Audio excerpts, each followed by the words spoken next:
everybody. My name is Joyce, And my name is Daryl. and we want to just reintroduce ourselves into this space and let you guys know what we're all about. So, Daryl and I have been in the real estate business for, you know, a couple years now, more so aggressively, but we've always grew up with our parents being finding ways on how to find solutions creatively to buy houses here on Maui. Um, my parents bought their first house at 200,000 right here in Lahaina, and My your parents bought their house through when I guess when they used to work.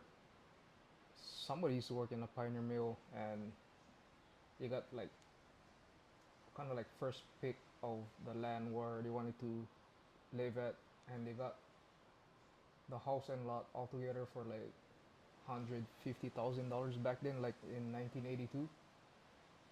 so real estate here was looking back much more affordable, even if back in the day, minimum wage was probably $5.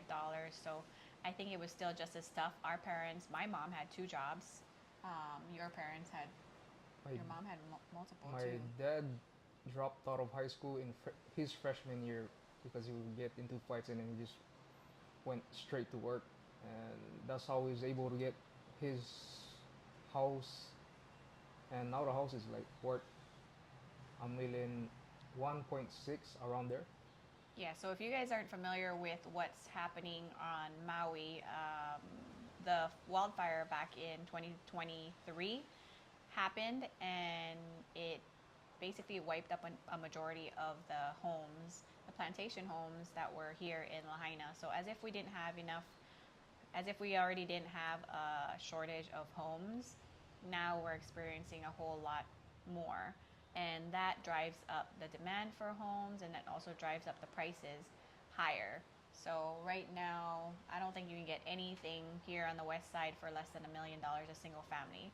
A lot of condos are for sale, and what I've seen is that the market is homes are staying the same amount of time, 120 days or so on market, and there's a lot of price drops that are happening, primarily in the condo sector.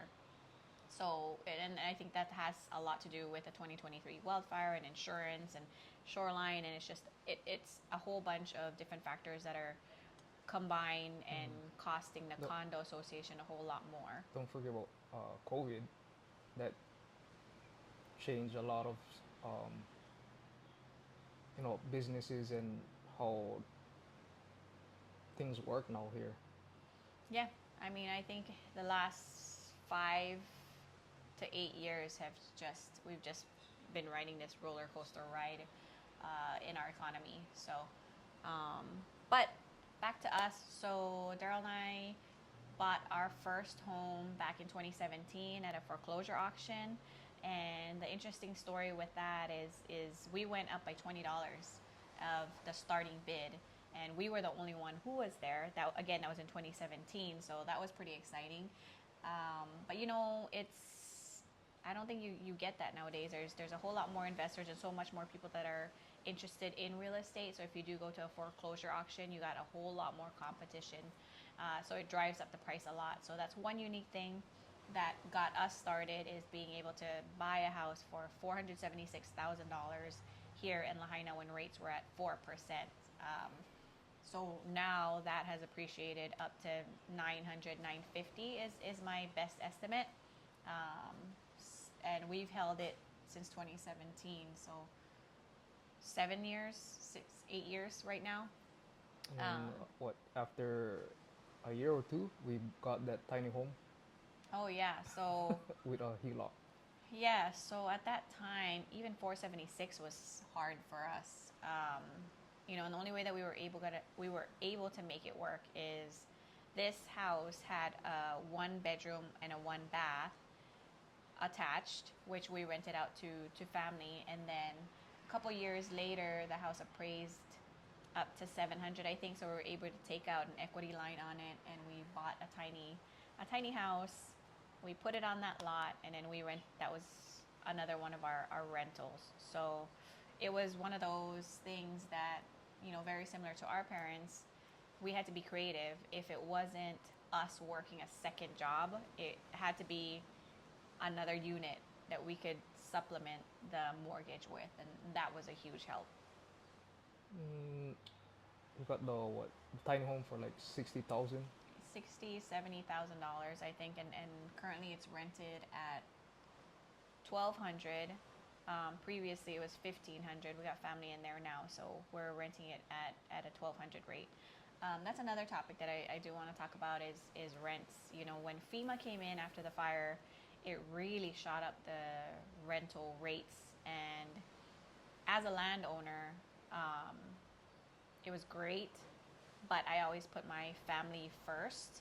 Um, with that, I put my parents into our home, and then my cousins that were also displaced, we put them into the house. My auntie and my uncle lived in the tiny home. So as a landlord, we weren't capitalizing on FEMA. I mean, only one of them was actually FEMA.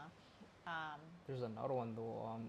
Up the road, we have this is my personal properties, but we have family up the road renting. we were putting family first to make sure that they had a place to go through. And unfortunately, previous tenants, it was a tough decision to make, but we had to put our family and take care of them and put them into a home first. So yes, there were tenants that were displaced, but it was my parents, it was my family that I needed to make sure was taken care of. Um, anyway, so now that FEMA is on its way out, it's going to be about 2 years already since the fire. FEMA is ending their rents assistance for a whole lot of the survivors, and I think that's where their people are putting themselves back on their feet.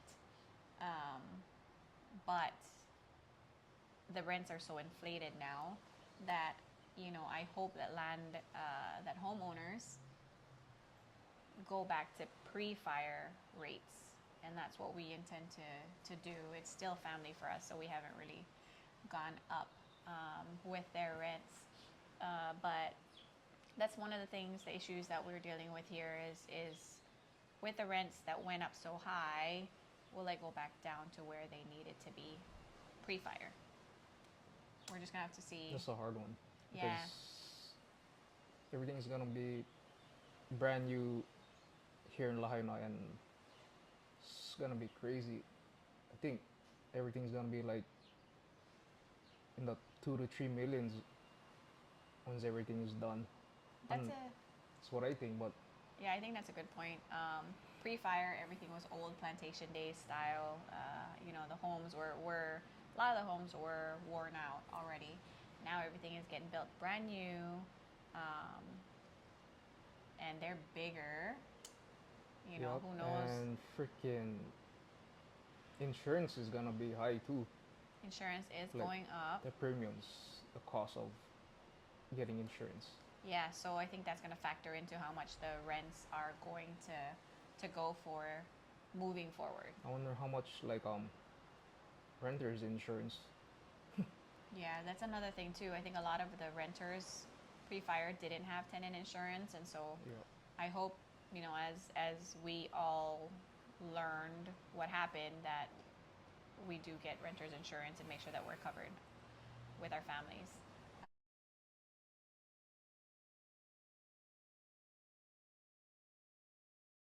Hello, everybody. My name is Joyce, Hi, my name is Daryl.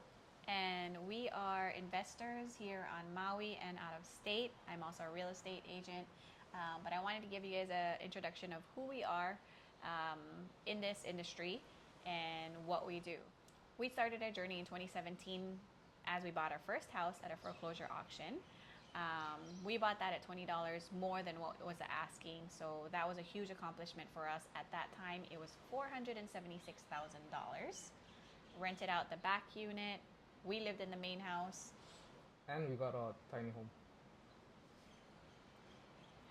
couple years later, we got a HELOC on the property and we put a tiny home on there and got that rented. So 476 at the time was still a lot of money for us, and the only creative way for us to make the mortgage was to have rentals on the property. So that was a great opportunity for us to become landlords and start making profit from our rents. A couple years later, we knew that real estate was where we wanted to be in, and that's where we were going to make our wealth. So a couple years later, we were looking, and we had found another one in Lahaina pre-COVID. But at that time, prices were already up at the $600,000-$700,000 range. We locked in a property at $749,000, still here in Lahaina, and so you can imagine how much the rents or the mortgage was on that. It's almost double that first one that we initially had. So that we built 2-bedroom, 1-bath ohana. That was the only way that we were able to make the rent. So each time that we accumulated a home, we always looked for an opportunity to add units as additional rental opportunities. And then a couple of years later, we really wanted to elevate our business. We wanted to scale, we wanted to do more, but we were tapped out because here on Maui, the down payments that you need is significantly higher. So we were tapped out on funds, and we only knew conventional financing, and inventory on Maui was very limited. So that's when we finally decided to jump in and get mentorship to do out of state. And You should tell them about, in order to get conventional loan, what we had to do to the home with our own money. Conventional financing, you have to qualify for it. It's based on the condition of the home. And so if they do an inspection and say that it's termite rotten, and there's certain guidelines you have to meet, and if you don't meet that, they will not qualify the loan. So in order for us to qualify for the conventional financing, we actually had to make an agreement with the seller to make some repairs before we could even close the loan. So we did a lot of termite damage repair, paint, replaced a lot of foundations, wood structures, and what else we did? Like little touch up here and there to make it, qualify for that loan. And we did qualify. So after we did that, it was also in the seller's best interest, because otherwise they would have had to come up with the money themselves to make the repairs, or if we fell out of escrow, then any future interested buyers wouldn't have qualified anyway, because of the same exact thing. They couldn't qualify in the conventional. So that was something that we had to be creative about and negotiate with the sellers. You have to be creative. I think in a market where the prices are high, rentals are good, but you're very limited on your money, your negotiations, your communications, your creativity comes into play a lot to make the deal work. And again, if you really want to make something happen, if you really want it that bad, you'll find a way to make it work. And we've been able to. So after we bought, we got into mentorship to learn how to invest out of state. But this was a whole different level, because we found so much more products outside of conventional financing that we only know about. Yeah, we heard about it, but we actually didn't know how to find the where to look for these private money lenders.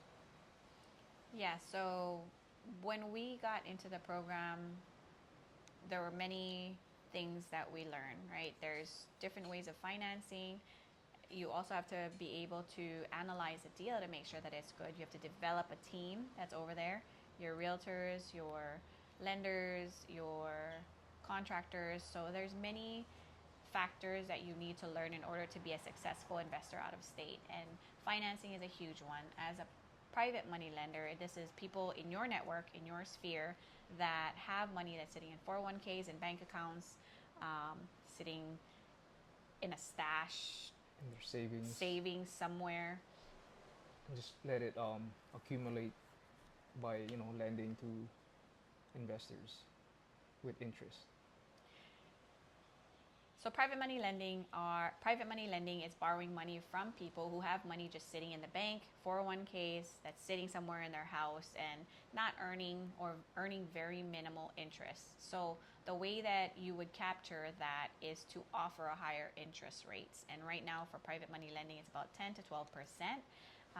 And so they are capitalizing on it. It's a win-win situation. They make more interest. You get the private money in order to dump into property.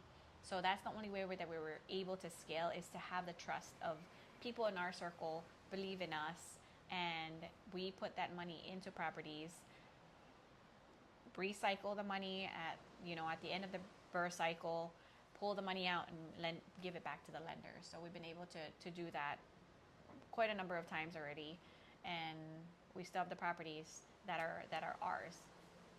So after we did the mentorship, we were able to accumulate 3 properties in the first year we were in it, including the one in Lahaina. So I think we had a total of over $1 million purchase for homes that year. So we had one on Maui that was about $550,000, and then 3 of them that was about $150,000 each. So Yeah. we were able to rate that one. We should really talk about that one. I think the interesting thing in the first year after our mentorship is we bought 1 property in Kansas City and 1 property on Maui in the same month. Those are freaking headache. What? That was crazy insane, but we knew that we really wanted that house. It was right here in Lahaina, right in the middle of town, and I actually knew who the person was that was selling the home. He happened to be my classmate. This was a house that was on the market for a while. There were druggies that lived in there. I mean, the condition of this home was terrible. So the condition of this home was bad, and I think that's the reason why nobody really wanted to purchase the home or had a hard time even scheduling inspections, because they couldn't get in. The tenants wouldn't let them in. But we finally closed on it in June. I think it was in the same month that we closed on it with the Kansas City property also. But this deal in Lahaina blows my mind, because that entire amount was financed by a private money lender. All $525,000 of it, plus the renovation cost of $150,000. This was somebody that we met at a meetup. We got to talking, and he knows the market in Lahaina, so he was pretty familiar with the prices. And it was a couple times that we had met. I had my presentations all laid out, explaining exactly what we were going to do in the rehab, how long it would take, and what we were anticipating to refinance out with. So that was a cool deal. He financed the entire amount. And that was such a good experience, because this was our first big rehab property, and we learned everything from private money lending to managing a project to finding contractors to firing your contractors, managing the finances in that, and personally putting in our hard labor in the cleaning stage of it. So that one was a good lesson for us going in. And then a couple months later, we didn't expect this, but as we were continuing to learn more about real estate and finding more properties in Kansas City, in August, the fire did happen in Lahaina, and it was just devastating. Everything came to a halt for us on the investing side, trying to take care of our families, finding out where everybody is.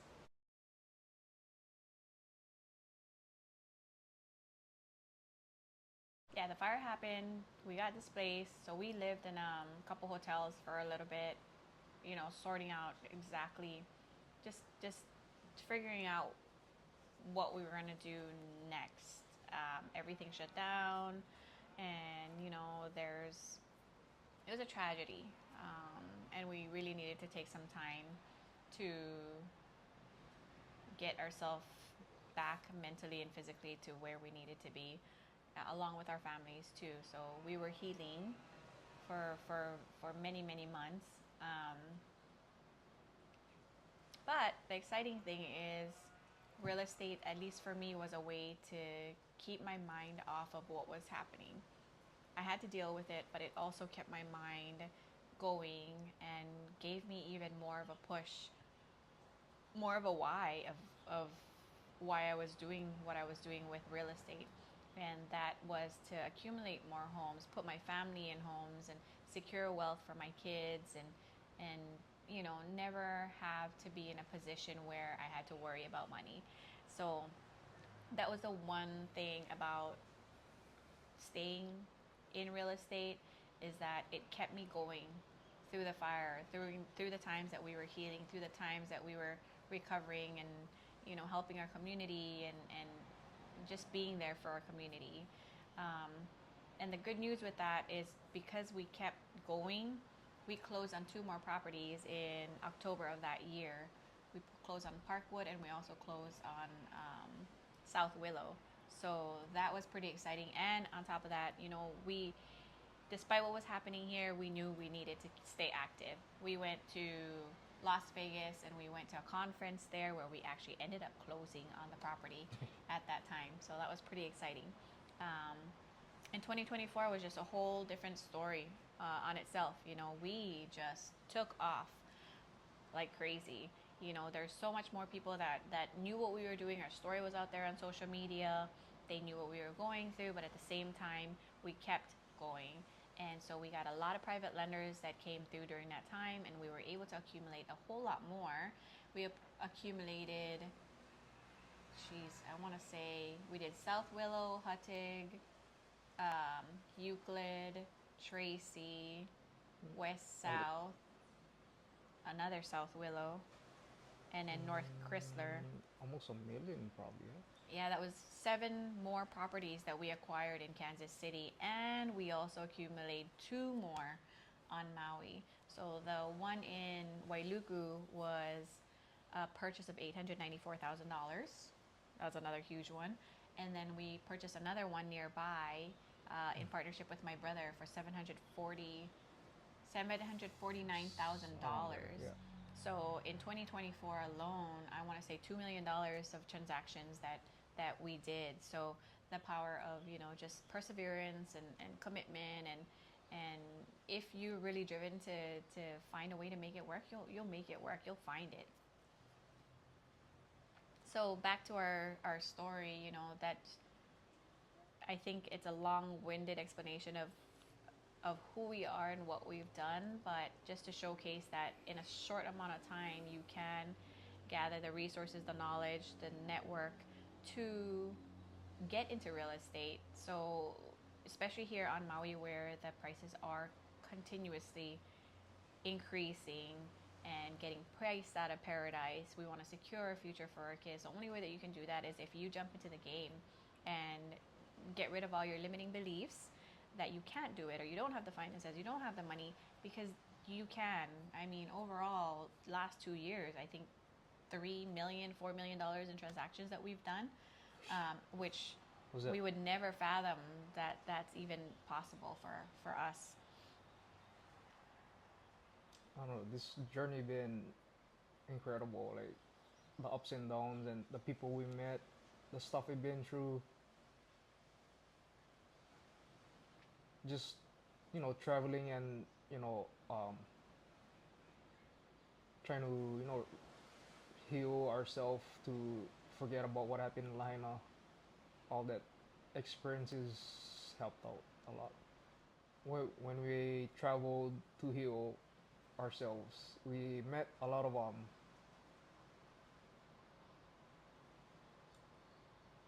faces.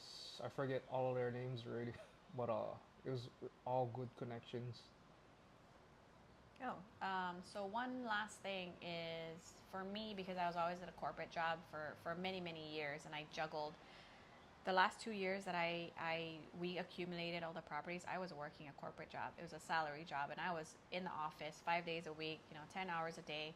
juggling this at the same time, and I made it work because I really wanted it.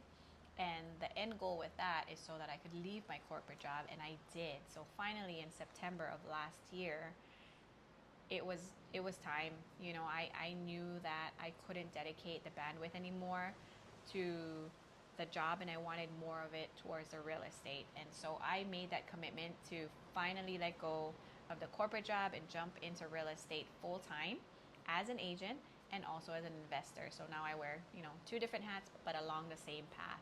And I enjoy it. I feel like now we can truly run our business together. We can both do the things that we enjoy, have the schedule that we want, have more times with the family and the kids.